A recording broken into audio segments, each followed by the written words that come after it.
Hi, my name is Rajiv. Welcome to Road to Education channel. This is our first video. Please encourage us, like and share and subscribe. Couple of days back, which was on Friday, Canada Immigration Minister, Mr. Mark Miller, has announced few points, which would actually make a lot of difference in everyone's life. But let's not talk about the 5 points that he has discussed. I want to cover only 3 points, which would be very useful for the students who are planning to go and pursue their higher education in Canada. So, point 1 being they are going to verify your LOA from henceforth, which was not done previously. I don't know whether it was done or not, but there were 700 students who went to Canada without any confirmed LOA, so I'm assuming they were not verifying it. Now they're doing it. So LOA is nothing but letter of acceptancy. You would get that letter once you pay the fees. So you take that letter and file your visa. Obviously, there are other documents which are required as well. Let's not get into that. So that's point 1. Point 2 is they are planning to extend your post-study work permit in Canada. So prior to the announcement, it was 3 years. Now it's 5 years. So I will come to that part again. So now let's talk about the third point, the most important point, which is they are planning to scrape off SDS. So there is no more SDS. Yes, there is no more SDS. Earlier, prior to SDS, it was called SPP, Student Partnership Program. Now they are planning to eradicate it. Now that I've explained you about all 3 points, let's start with the first point, which is verification of LOA, verification of letter of acceptancy. So, got some figures here. So, IRCC will verify all the LOAs before granting your visa. So, when we talk about this, probably 4-5 months back, you might have heard this news. There were close to 700 students who were caught red-handed in Canada because of the fraudulent document provided by the agent. When I say fraudulent document, it can be anything. It can be academics, it can be your experience, it can be your backlogs, it can be your individual memos, it can be any document. But Canada government strongly believes not the academics, most of the students' LOAs were tampered. So the agent might have not paid the fees to the colleges. He might have, he might have done something with the letter of acceptancy, and he filed that visa, and students got visa granted. So, after seeing all this, Canada has taken a strict action to verify LOAs before granting visas. So, how will this affect you? It will affect you in 2 ways. One, the turnaround time from the colleges might take longer, and the turnaround time from the embassy might also take longer.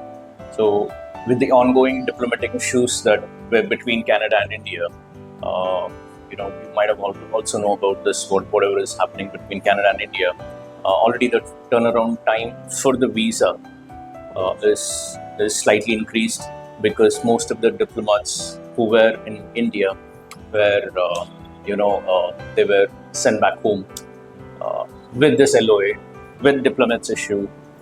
You're looking at maybe it was a month. Now you might take it for 2 months.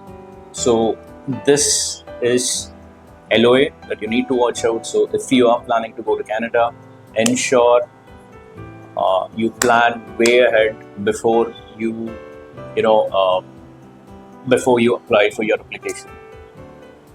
So now that we are done discussing about the first point, let's talk about second point, which is ice on a cake. It's like topping a cherry on cake. So PSW, it was 3 years, and the embassy is in discussion to extend that 3 years to 5 years, which is fantastic, which has been done by Australia. So Australia had 2 years work permit. They have extended it to 3 years, and they have also extended to 4 years, 5 years, and 6 years, depending on the different regions. So, government, Canadian embassy, the immigration minister, Mr. Mark Miller, has declared that he would extend it from 3 years to 5 years, but there were no other specifications which were given. So speculations are, it can be as simple as the type of course that you choose or the level of course that you are in. Say, assuming that you are doing your undergraduation. When you're doing your undergraduation, you will be in level 7 as per Canada academic rules, and it also matters whether the course that you chose is in demand in Canada. When I say in demand, it can be as simple as whether if you're doing IT, how many vacancies do you have in, say, Ontario, how many vacancies do you have in Alberta, stuff like that. So that's PSW rule changes for you. So coming back to the third and most important part of the discussion, we are talking about scraping off of SDS. So SDS is Student Direct Stream. So I hope you understand what is SDS. Students, the requirements for SDS is you would need to have 6 IELTS, you need to pay 1 year fees, and you have to go back and do your GIC, Guaranteed Investment Certificate, wherein you will be paying your cost of living upfront to the government. Not to the government, to the bank. You would be depositing it, and they would give you that money once you go to Canada. They would pay you month on month basis. So scraping off of SDS is a big shocker to most of the institutions, because students are no more liable to pay 1 year of fees in advance. They can pay semester fees. And they're planning to introduce a new policy wherein all the institutions will be validated in levels, level 1, level 2, level 3, and so on. So on what parameters would they validate the university? So it can be as simple as the pass out ratio in one particular institution. It can be, the local population. Assuming there is little population and Canada government is planning to push more immigrants in that pocket. So obviously that would affect the evaluation. 2 is obviously the quality of education which has been delivered by the institutions, and how many courses are being offered in the institutions and what is the pass percentage, stuff like that. It just goes on. So as per all these, they would go back and have, say, X parameters. Based on that parameters, institutions are given level 1, level 2, and level 3. Rules is, we were contemplating whether Canada would go back and put a cap on international students, and they have declared they are not going to put any cap for international students. They are accepting as many applications as possible. That's a fantastic news. And student market is about $22 billion for Canada. So that's a huge chunk of revenue which is being generated for Canada. And guys, I hope you liked the video.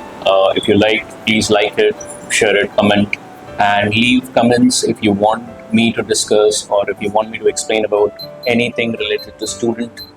I'm more than happy to discuss you. Thanks for watching the video. If you like it, please like, subscribe, and share it with your friends if you think that's useful for them. And if you want me to discuss about or explain you about anything related to student education, please leave a comment. I would definitely get back to you with the video, or I can reach out to you personally and I can give you all the transcripts required. Thanks again. Bye.